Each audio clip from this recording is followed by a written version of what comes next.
안녕하세요. 하미즈에어 대표 김영기입니다. 하미즈 미용 경영 이야기 221탄. 네. 오늘은 불어로 인사말 한번 드려볼까 합니다. 봉주르. 프랑스라서 배운 단어입니다. 저녁 이제 이때쯤 되면은 봉주르 하지 않고 봉수아라고 하더라고요. 그리고 감사합니다 인사말이 이 단어 하나만 가지면 프랑스 여행하는데 별로 애로사항이 없을 것 같습니다. 맥시, 메어시, 이렇게 감사합니다. 여러분들 이렇게 시청해 주셔서 메어시. 이번에, 프랑스 파리에서 일주일 동안 있었습니다. 그래서 지난주 제가 이 자리에 앉지 못했네요. 료레알, 케라스타즈, 로레알이, 지금 역사가 110년이 되었습니다. 이번에 로레알 110주년 기념 행사에 한국에서 몇 분이 초대를 받았는데요. 제가 100주년 때 초대받아 갔다 왔고 이번에도 가가 굉장히 감동을 받고 왔습니다. 너무너무 행복한 일주일 보내고 왔습니다. 료레알 여러분 잘 알고 있죠? 케라스타즈 로레알, 료레알 비즈니스 포럼, 헤어쇼, 웅장했습니다. 정말 대단한 회사였습니다. 파리 시내 관광으로 알찬 시간을 보내고 왔습니다. 파리 도착하자마자 에펠탑 보러 갔습니다. 10년 전에 봤을 때하고 그 이전에 갔을 때하고 또 볼 때마다 다르게 보였었고요. 너무 많은 사람으로 인산연예였습니다. 에펠탑이 프랑스 혁명 100주년 기념하기 위해서 지어진 탑인데요. 1889년도 기스타보 에펠이라는 사람이 320m 같으면 한 7, 80층 정도 높이가 이래 되는 걸로 알고 있습니다. 그러면 짧은 아파트 같은 건 한 100층 가까이 될 것 같고요. 그 당시에 철 구조물로 해가지고 이렇게 지었는데 정말 대단했습니다. 그 당시 처음 지을 때는 엘리베이터가 파리 강물을 이용해가지고 올라가는 걸 했다, 이렇게 이야기를 하던데요. 참, 100년이 130년 전에 어떻게 이렇게 웅장한 철탑으로, 탑을 지을 수 있었을까 하는 생각이 들었습니다.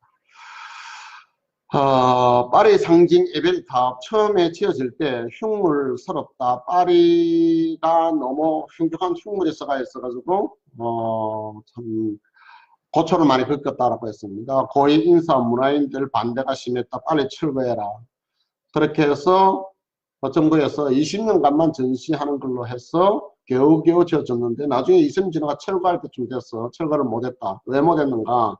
그 꼭대기에 통신탑 때문에 철거를 하지 못한 것이 지금 100년 지난 지금은 파리의 명소가 됐죠.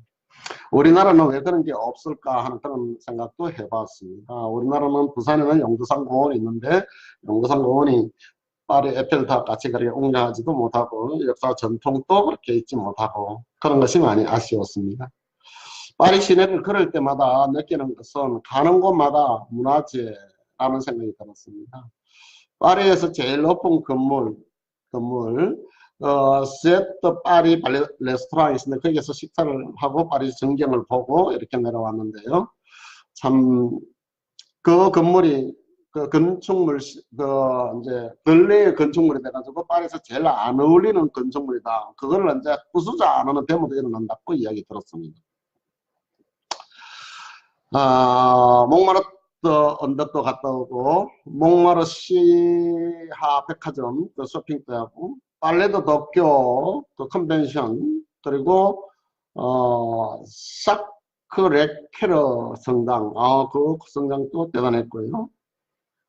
가는 곳마다 정말 감명 깊었던 것은 말할 것도 없고 여러분들 잘 알고 있습니다. 나폴레옹 3세 그 당시 때 파리 시장이었었던 유젠 오스만 책에서만 열어봤습니다. 유젠 오스만 파리 시장 시절 설계한 도시 지금 파리 시내입니다. 서울 크기의 한 4분의 1 정도 된다고 이야기를 했습니다. 160년 70년 전에 설계된 도시가 지금은 더더욱 웅장하게 보인 이유가 뭘까? 그래서 지도자를 참 잘 뽑아야 된다 이런 생각을 가졌고요. 미용실도 마찬가지입니다. 정치도 마찬가지입니다. 유젠 오스만이라는 사람은 1809년생이었습니다. 1891년도생을 마감했다. 한 세기를 살다 갔으며 17년 동안 파리 시장으로 재직을 했다. 파리, 어, 파리를 가장 아름다운 도시로 만드는 사람이 오스만 시절이었습니다. 파리에서 벌어진 가장 중요한 사업들 상당히 많았는데요. 이 나열에 보면은 길 뚫는 거 있습니다. 그 당시에 마차가 다닐 때 그 당시에 뚫어놓은 길 아주 그대로 쓰고 있습니다. 그리고 블록이 너무너무 일목요연하게 정말 바둑판같이 블록을 잘 만들어 놨고요. 일반 건축물이 대단했습니다. 그때 건축물이 지금도 손색이 없다라고 이야기를 했고요. 대형 공공건물이 그 당시에 대형 공공건물이 지금 또 완벽했습니다. 그리고 나무 심기와 시내 복판에 공원을 인조 공원을 조성하는 거, 도시시설 수도관 사업 이거는 뭐 지금도 전혀 손색이 없다. 이 프로젝트를 파리 미아산업이라는 하나의 목표로 설계를 했다. 파리라는 도시 건설 1853년도 오스만의 나이가 한 40대 중반 정도 시작되었고 아직도 그 모습 그대로 유지되고 있는 모습에 정말 감탄사가 연발했습니다. 그 당시에는 우리나라는 어땠을까? 1853년도 그때 우리나라는 조선시대 철종이 왕으로 있던 막 이제 근대화를 넘어가기 전 시기였었죠. 참 부러웠습니다. 자, 여기까지만 하고요. 다음 주에 이어서 제가 이야기를 드릴 것이 상당히 많습니다. 파리 하면은 화가를 빼놓을 수 없죠. 그리고 거기에서 놀러 간 것이 아닙니다. 공부하러 갔습니다. 중국의 마르이 살롱의 왕원이라는 분의 SNS를 해가지고 호갱 유치라든가 이런 방법에 대해서 다음 주에 여러분 앞에 다시 앉겠습니다. 오늘 여기까지 하겠습니다. 감사합니다.